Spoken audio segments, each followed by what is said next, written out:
Hello, today we're going to work on this theoretical probability review.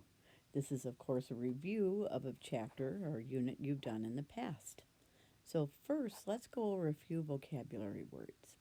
An experiment is an activity involving chance. What experiment do we see below? So, if we look at this, we see a die, or what's often referred to as a number cube. So our experiment would be rolling a number cube.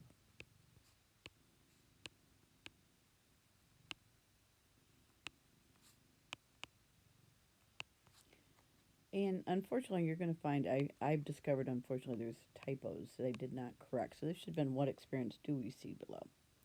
And there's two others that we'll encounter throughout this process. So the next one is, an outcome is a result of an experiment. For the experiment below, what is one of the possible outcomes? Well, there are 6 sides on this number cube, and we have one showing. So this is one possible outcome, and I see 5. So one of the possible outcomes would be rolling a 5, or landing on a 5, whichever way you want to put it. Next, the sample space is a list of all possible outcomes. For the experiment below, what is the sample space? Well, we can roll 6 different numbers. So the sample space would be rolling a 1, 2, 3, 4, 5, or 6 if we're considering this a standard number cube. So rolling a 7 would be impossible. Finally, the last vocabulary word says an event is a set of one or more outcomes in an experiment. It is what we're looking to see happen. So, for instance, an event, and you're going to notice down here we put it in parentheses, one of the events might be maybe we're being asked to roll a 3, or how many times are we seeing that we've rolled a 5. So the notation for an event was we put a capital P for probability, and then we put parentheses and we put the event inside. It could be even, rolling an even number. It could be rolling an odd number. It could be prime numbers, or it could just be a single number. So I'm going to use 6, the probability of rolling a 6.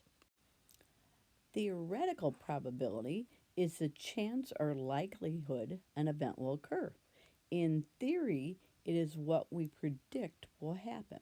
And again, here's that other typo I mentioned. So we're going to put the word we predict will happen. And the more experiments we perform, in actuality, the closer it becomes to theoretical probability. And that when we actually perform these experiments, that's called experimental probability, and we'll talk about that tomorrow. So here's the way that we notate that. The event that we're looking to happen, we write P for probability, put the event here, and whatever event this is, we count how many favorable outcomes. For instance, on this number cube, there's only 1 5. So even though my brain is registering 5, it would be 1 5 out of the total number of outcomes. Well, this is a 6-sided number cube, so it would be 6 different outcomes. So let's put this into play here.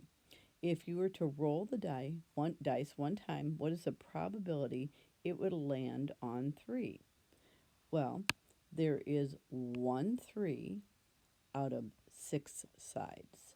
So we usually tend to write it as a ratio, or what looks like a fraction, but sometimes we can write it also as a decimal. You might see that. So in order to change this to a decimal, we would take 1 divided by 6, numerator divided by denominator, and we would get 0.16 repeating. So if we then wanted to change that to a percent, which is also represented, probability is represented by a percent, we would multiply that by 100, and we would get 16. And I'm just going to round it right now, or we could do this. We could just go ahead and acknowledge that it repeats, or we could round it to 16 1.7%. Next situation, if you were to roll the die one time, what is the probability it would not land on 6? So we would write that event like this, probability, and we put not a 6.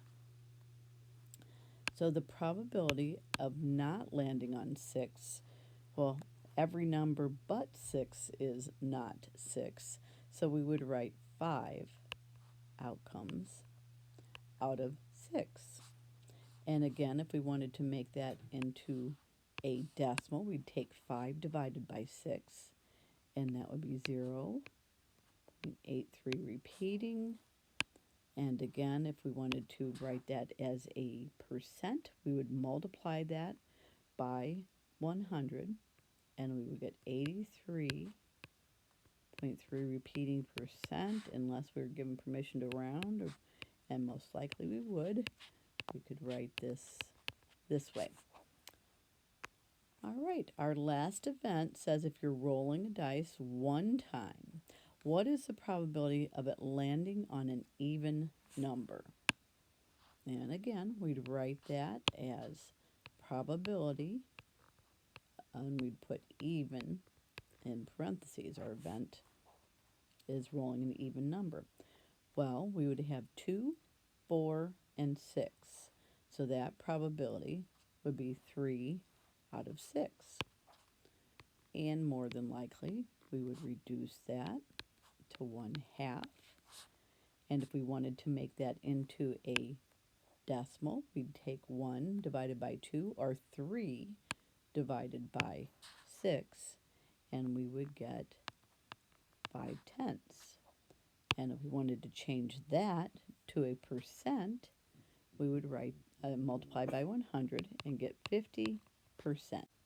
All right, let's clean that up a little bit. And so now what your task is to go to the attached homework page, and instead of our experiment being rolling a die, we're going to spin a spinner. So see what you can do with that independently, and then check back for the key. Take care.